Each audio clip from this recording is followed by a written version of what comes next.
Data.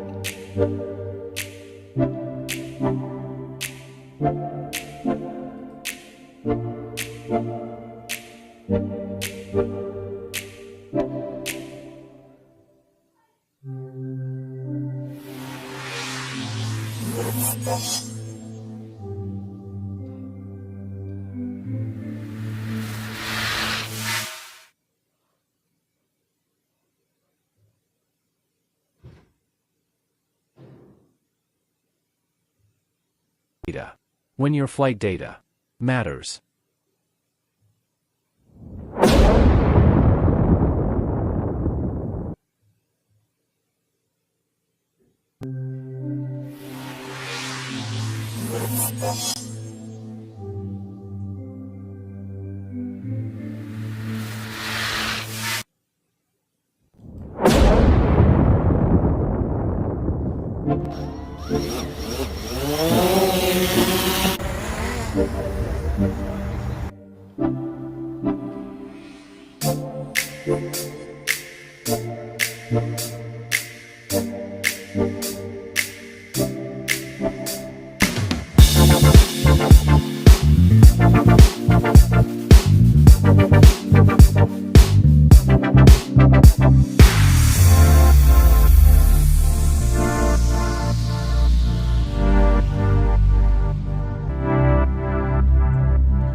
Hey everyone, this is Dre, Recovery One Drones. How's everyone doing?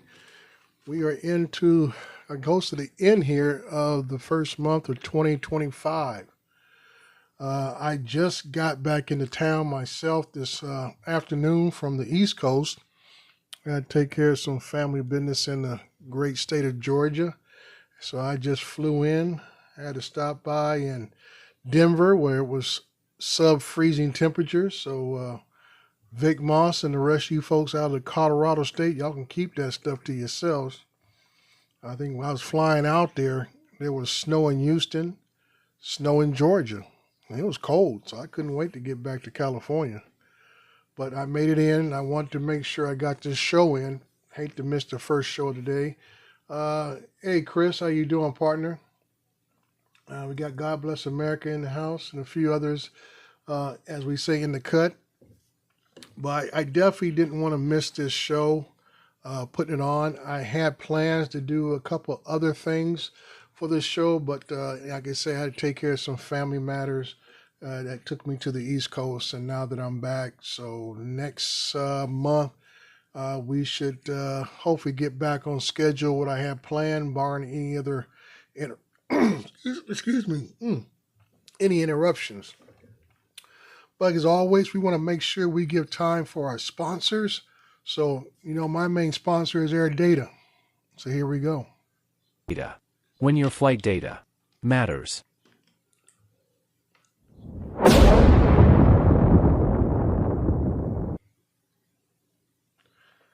All right. 2025, as far as the drone community, it has came on with some surprises out of left field, out of right field, came out of center field, came out of cheap seats, came out over the homeroom fencing. So much stuff is going on and has taken place. It's kind of hard to know where to start, but you can't help but start off with the wildfires here in California. Unless you've been living under a rock somewhere, I'm sure you heard. Well, we can even go back to into December with the drone sightings in New Jersey. And then we roll into January and we get these wildfires. And then we have an incident with a drone striking a plane. This is nothing new, but I'm just giving you the monthly highlights of what's been occurring and what all this stuff could possibly mean for us continuing to fly. So don't think I'm not trying to give you any brand new news to say, but just trying to cover some of the events that have taken place. In addition to a lesser known story, there was a drone operator down in San Diego County, California, that ran into a paraglider. And the big thing there is that the guy was identified, but then he fled the scene. And it's all on video because the guy was wearing some type of action camera on his chest. So you got full, video of this guy, and you see him fully running away from the scene. So we have two major incidents that has really put I can't even say it's a black eye, but it is definitely as they say, a head punch on the drone community. And this is just ammunition for those who want to seek to cut us out of the airspace, and also gives ammunition to those who want to regulate certain type of drones out of the airspace. Because both incidents, the drones involved were DJI drones, Chinese-made drones. So that's kind of like the icing on the cake. The tip of the iceberg is that the most popular drone on the planet is the one that is seen creating all the havoc out there. Now, once again, all this has done is accelerate the headlines, and now that we are approaching or have already approached the transition of power of last week from one administration to the next, and we don't have a firm grip of what we're gonna what to expect. That's why the title of the show was "Help Me." It's 2025. Help me. We don't know who our allies are. We pretty much know the rest of the folks are the enemy, but we don't even know who our allies are. Hey, Johnny, how you doing?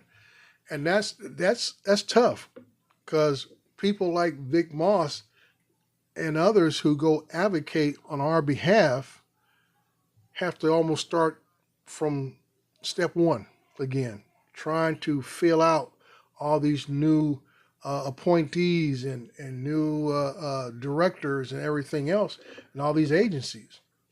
And that includes the FAA. They're getting right now, the FAA doesn't have anybody at the helm. The previous director stepped down earlier this month, and I'm not sure if the Trump administration has appointed anybody yet. So there's nobody at the helm. So, like a question that was asked in one of the forums about Part 108. Well, everything from Part 108 to any other type of regulation that was on the track to do something or enhance something is now in limbo. It's on hold until we get another person in charge of the agency, and that's all they're going to depend what they foresee or want to see the agency to go forward with. And that's part of the problem that we have, is that we don't have any more short footing. And once again, I have brought it up to others. Our cousins over in the RC Plains, their guardian angel, the AMA, which is supposed to represent all hobbyist modeling aircraft, is nowhere to be seen or heard from. And that's disappointing, just like they were AWOL, MIA, whatever status when Remote ID came out. And it's very sad that, one of the most longest standing organizations that is supposed to be advocating for hobbyists and some part, even us commercial operators like myself, they're not reaching out. They're not putting out any information on nothing. I've talked to some, due paying members, and they have not received any information from the AMA. So here we are again. We're treading water, trying not to drown, but we don't see anybody throwing any life raft or life preservers out there to help us. So this is tough. And like I said, we're not doing ourselves any favors with these incidents that keep occurring from individuals. Now, like I always say, I like to always bring in the part from commercial aspect, because that's what I do. And that goes on to our next topic, which is going to be the big topic of the month, geofencing. Now, we know if you fly an Autel, you've been operating without geofencing from day one. If you've flown with a Unique, you've been operating without geofencing from day one. If you operate pretty much anything else, for the most part, I think DJI is one, if the only one, that uses geofencing. Now, I want to hold my opinion on this.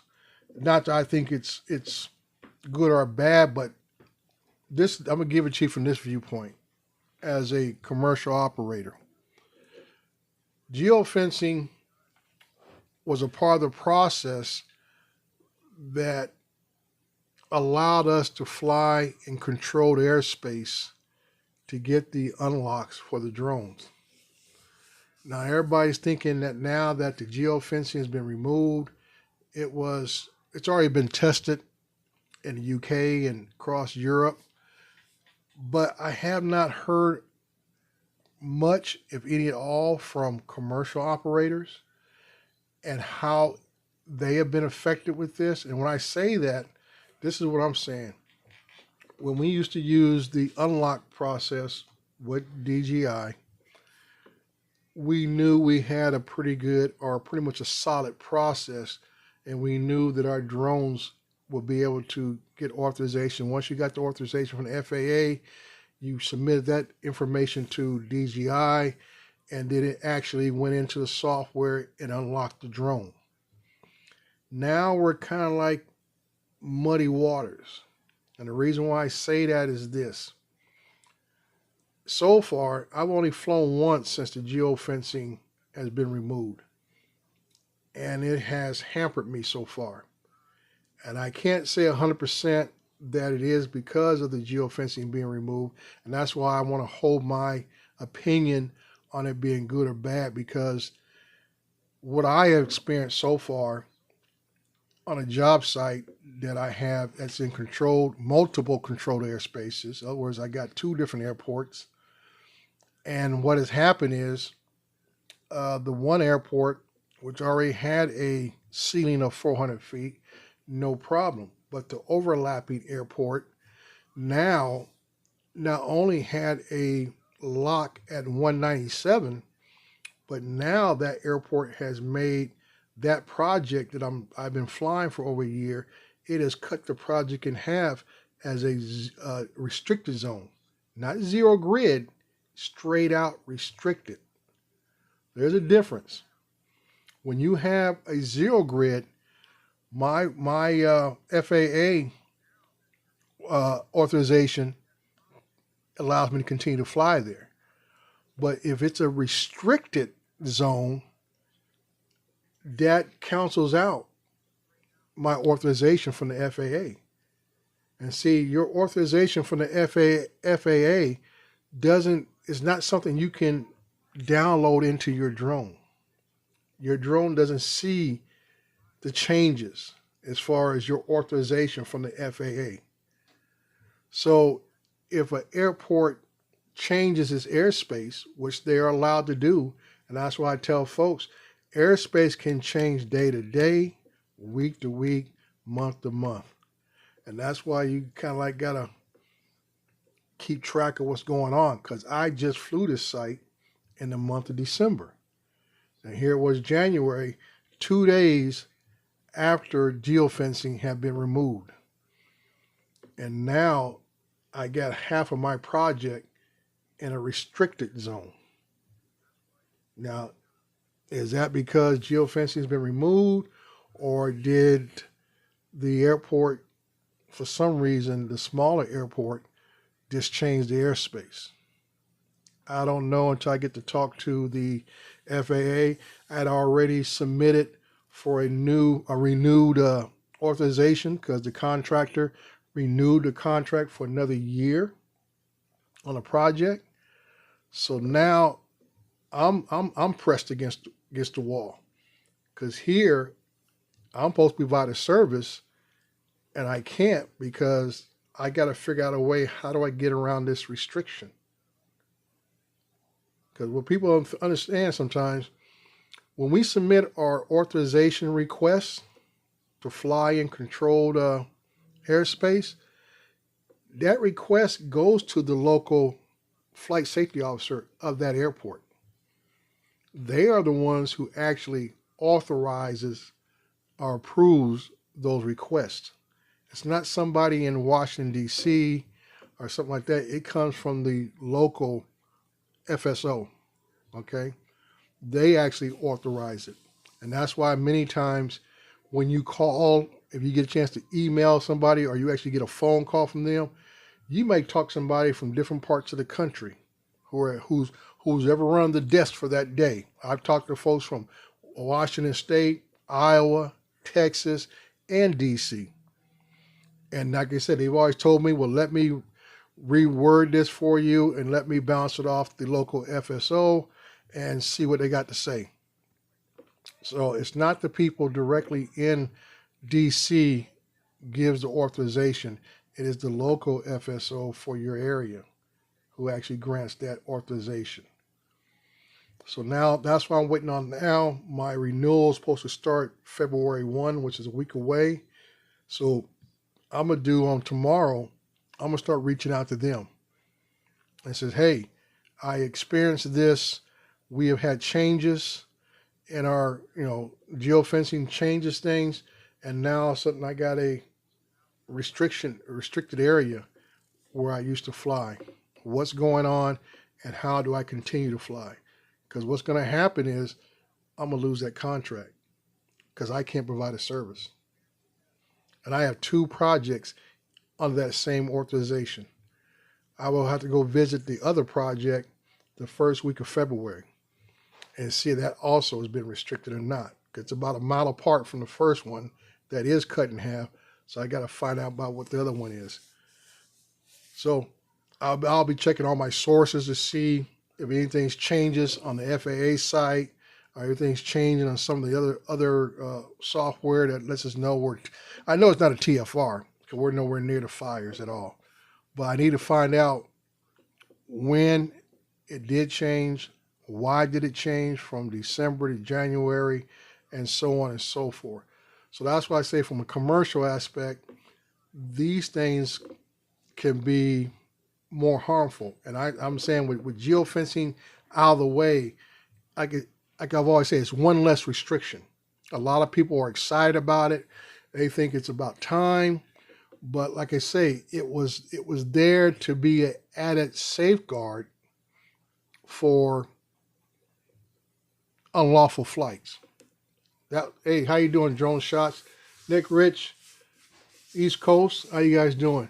So like I said, the geofencing was an extra safeguard, which means not only safeguard on us, but it gave an extra comfort factor for the FAA and the local flight safety officer, that they knew the drone, if something did go off the rails, that drone would not drift off into other airspace. Like I've always explained to people, when you get a authorization and an unlock, only that area that you're approved to fly in with that unlock is the only place that drone will fly.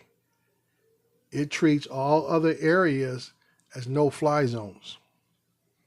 Even if it's Class G airspace, if you leave that airspace that you're authorized in, it might be a Class B or D or C.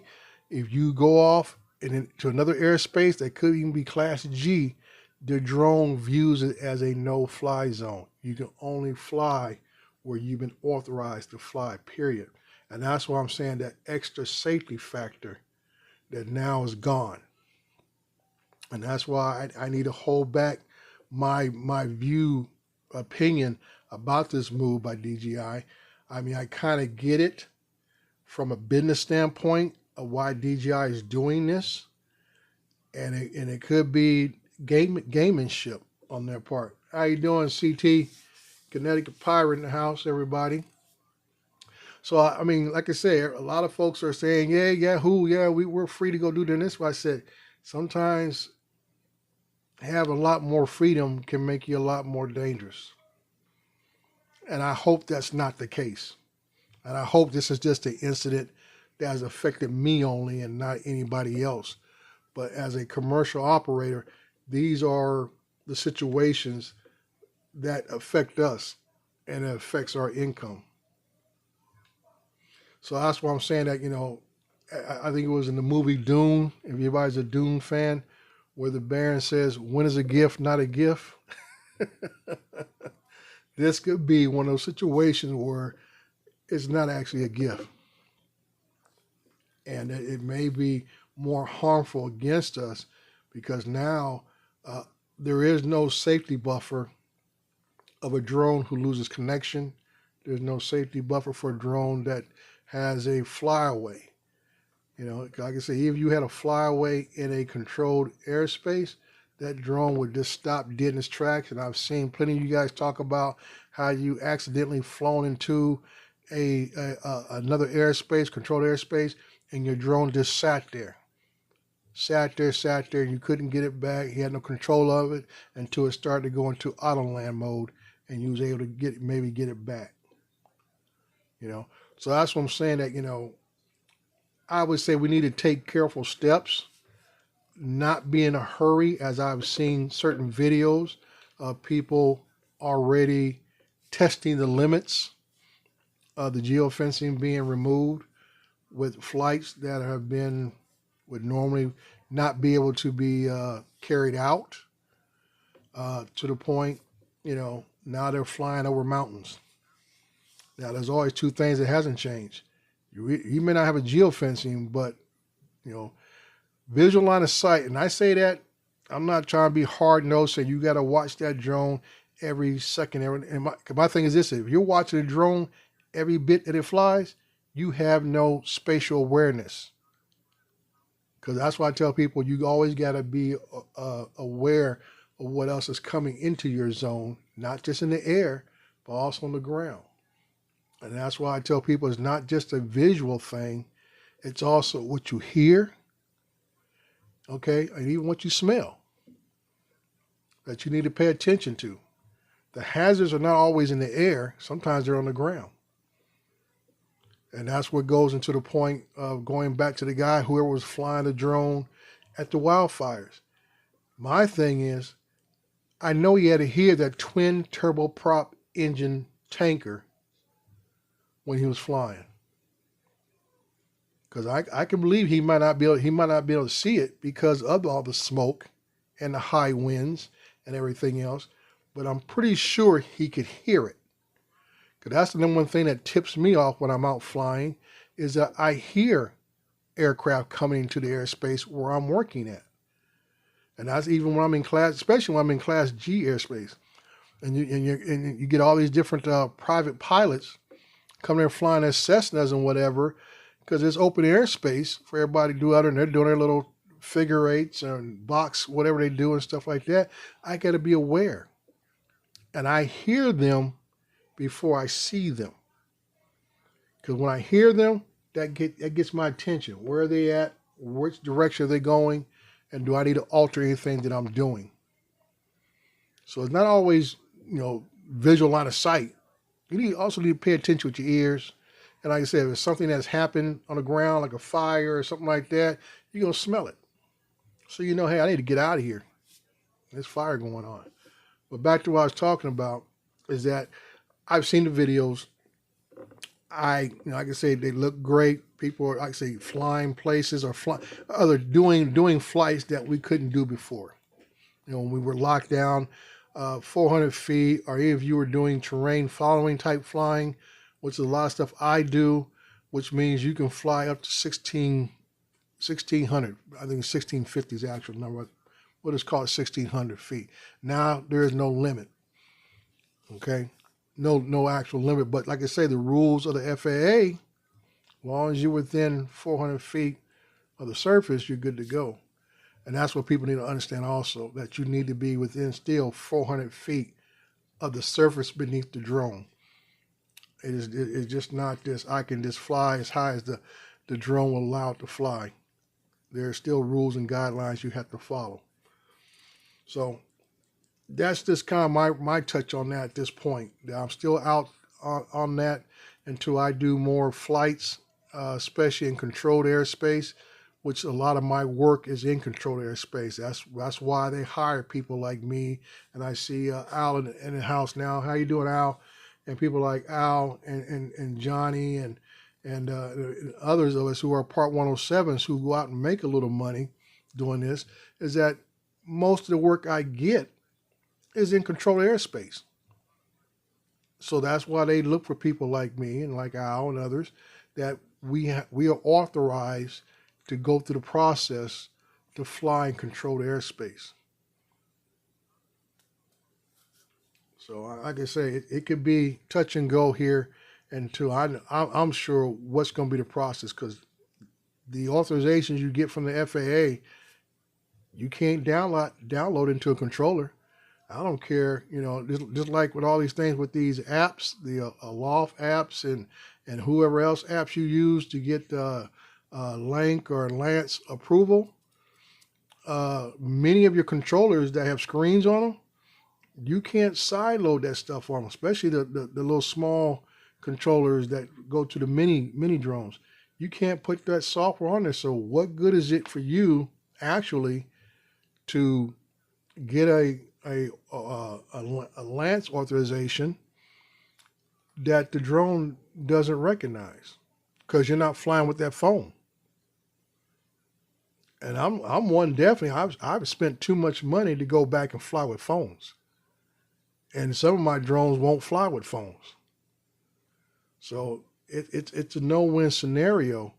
When you're flying with your phone is the central hub. So like I say, all that software like Aloft and many others, they allow you to fly through their app. I don't know how many people actually use those apps to actually fly with, but they always say, "Do you want to fly now?" And their app will open up and like a regular flight control, and that way authorization is in the software. But if you're using a separate controller with a screen and you use your phone to get authorization, how do you get that authorization from your phone onto the controller? I don't know. I mean, no geofencing is cool, but I'm like, if the FAA says, yeah, you can fly there and you got approval in spite of the local limits of, like, say, 200 feet at one of my sites, and I got authorization to fly at 400 feet, how is because those are hard numbers. Like I say, it's a difference when you fly in controlled airspace compared to flying in Class G airspace. So that's why I'm saying that I still have to play with this a little bit, find out what this no geofencing is and how does it play in controlled airspace. Does it just ignore all the numbers or the airspace restrictions that are in place by the FAA? That's the question I have, because it wouldn't do me any good if I can't get authorization. If I do get authorization, and then the drone still recognizes the hard numbers of saying this is your limit for this area, and I don't have a way to override it because I can't submit an unlock. And that's what the unlock was all about. You being able to override the existing parameters that are in place for that airspace.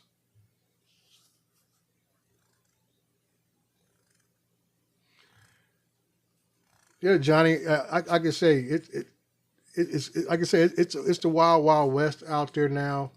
Yeah, you're right. Unique was able to create a geozone for itself in its flight area. So what is it? We have to see how this plays out. But like I say, a person like me who does commercial work primarily in controlled airspace, I need to find out if the drone's going to do what I need to do, or I'm going to run into other obstacles. Like, so what happened to me, to give you more detailed information, the drone took off, it's flying its route, and it did the first leg, and it got to the far west end, and it just stopped. It just stopped. It just said, I have reached a restricted zone, and stopped. I didn't lose control of it. I was able to hit return to home, bring it back. And then I sent up another drone. And the second drone I sent up, I did a different, no, I sent that one up, and I was allowed to do my panorama, but that was not the issue. Issue with that one, it got it, but it gave me warnings that I was getting close to a restricted zone. The third drone I put up, which was the Mavic 3E, and on that controller, that's when it actually showed me. The first drone was my Phantom 4 RTK. The second drone was a Mavic 2 Pro. The third drone I flew was the Mavic 3E. And on the Mavic 3E, it showed me right on the controller itself that I had a restricted zone coming right across the middle of my project. And that's not what the client's paying for. It's half the project. So, look, Mama Drone, this happened 2 days after the geofencing was removed. So that would have been on the 18th. Geofencing was removed on the 16th. I flew that mission on the 18th. So that's what I'm saying, that this is something I got to dig in a little deeper.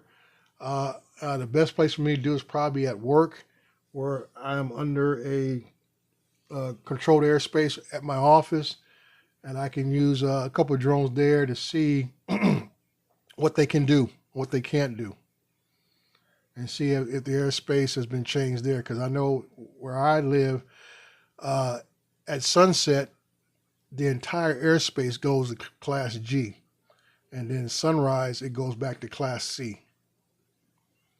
So I'll have to do a little testing to see what's going on. But like I say, I'm scheduled to return to that same area about a mile to the west at another development project, and see what else is going to happen out there.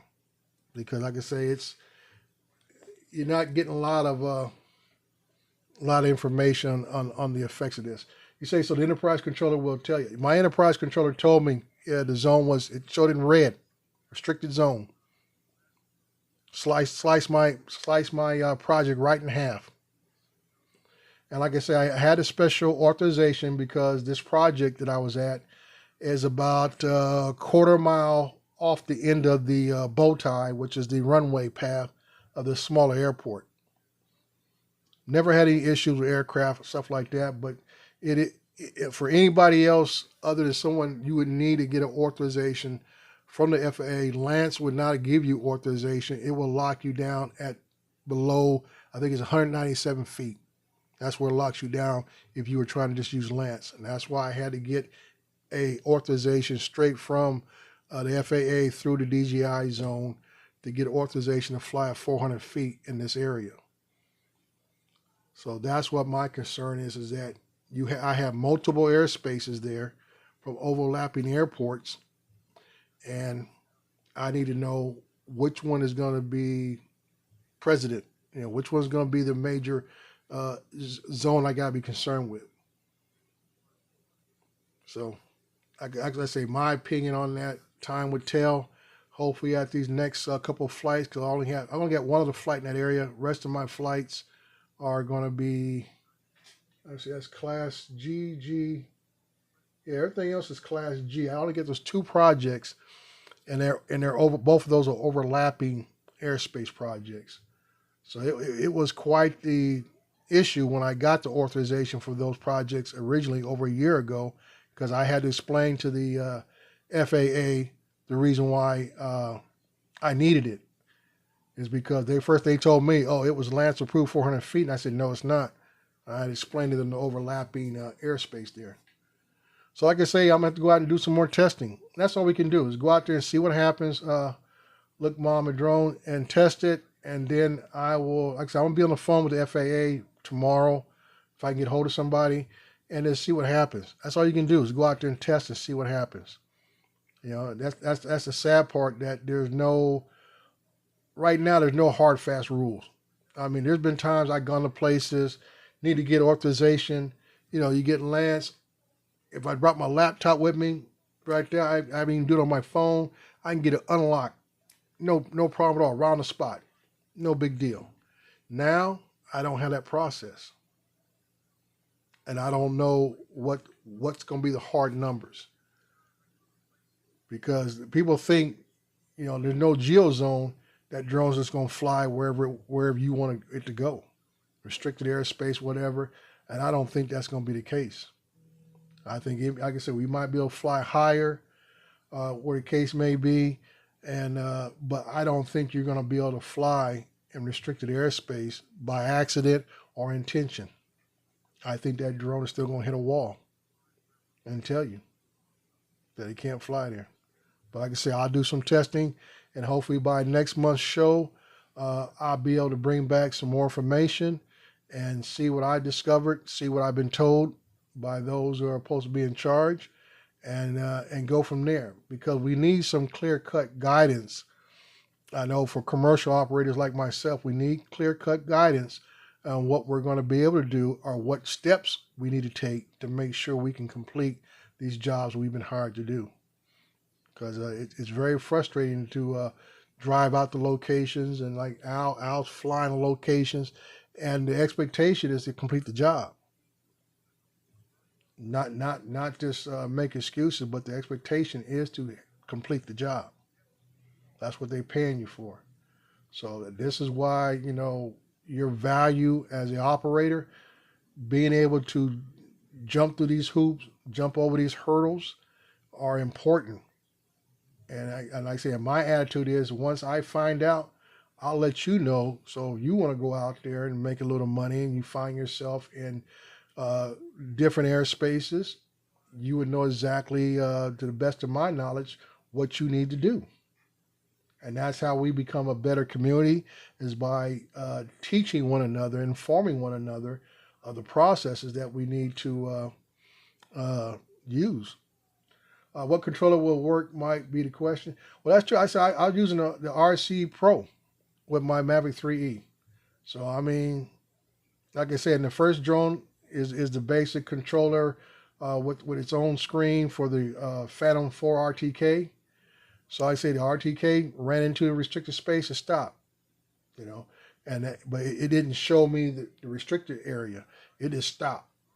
When I got the Mavic 3E, it showed me on the screen, hey, this is it right here, bud. You can get about half that project done. That's about it. Is like I said, I already had the pre-planned flight, and it told me right there, I'm not gonna be able to do it.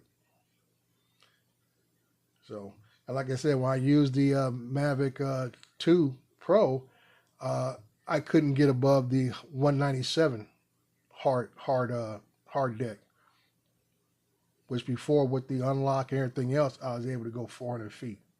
So I mean, there's certain things going on that we need more information about. So that is my goal for the next month, is to try to figure out and get a better understanding of what this geofencing is and what it isn't, because we need more information about it. So I know the Chiefs and Bills game is going on. I saw the Chiefs score in their first drive, so I'm not going to hold you guys up. You know, we probably missed the first quarter and a half already. So I'm going to shut this down now and everything. And I hope you guys are, like I say, be mindful of what you're doing when you're doing it. Enjoy yourselves more than anything else, but just be mindful that the skies are not ours alone. We have to share it. Be mindful of where you're at. Keep your spatial awareness about you. Pay attention. Use your ears. Use your sense of smell to notice if anything's coming around you, somebody walking up on you, all that kind of good stuff. You know, it's not just visual line of sight. It's all your senses that you need to be using when you're out flying. So this is Dre with Cover One Drones. I'll see you guys on the next one. Later.